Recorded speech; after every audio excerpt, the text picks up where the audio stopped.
宁静巷弄2层楼高的烟楼近在眼前。在早期，烟叶是彰化分园重要经济来源，土砖和泥浆砌成的外观古意盎然。烟土浆，这是烟土角，这贴一烟，一工头贴到加清地尔。跟着烟楼主人罗大哥来到烘焙室，早期制烟是把烟叶一串一串吊挂在上方，炉灶边则部分昼夜熏烤，系上绳子的温度计，控制柴火温度。三十9度不够咧，骨才骨香火香好悬，才骨入来看。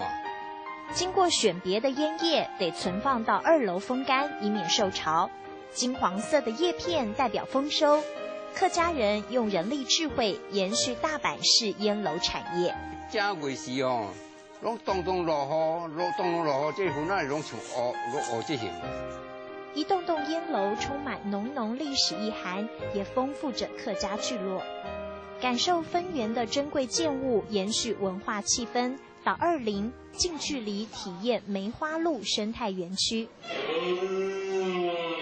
水汪汪大眼的梅花鹿水鹿，在占地2000多坪的观光牧场提供教学解说。怀孕之后呢，8个月可以生下小鹿哈，所以我们的这个鹿叫梅花鹿，讲一下，梅花鹿。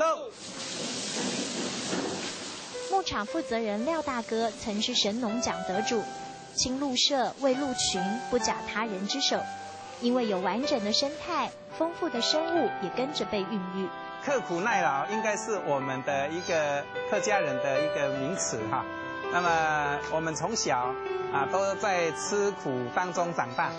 风味独特的4物调味包，口感温顺。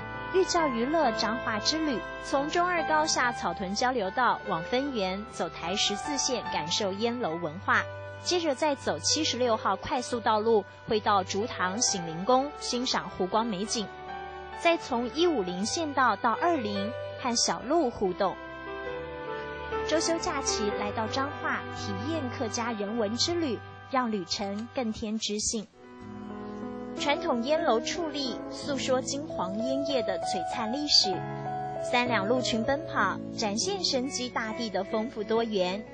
一趟分园之旅，陶醉感动时刻。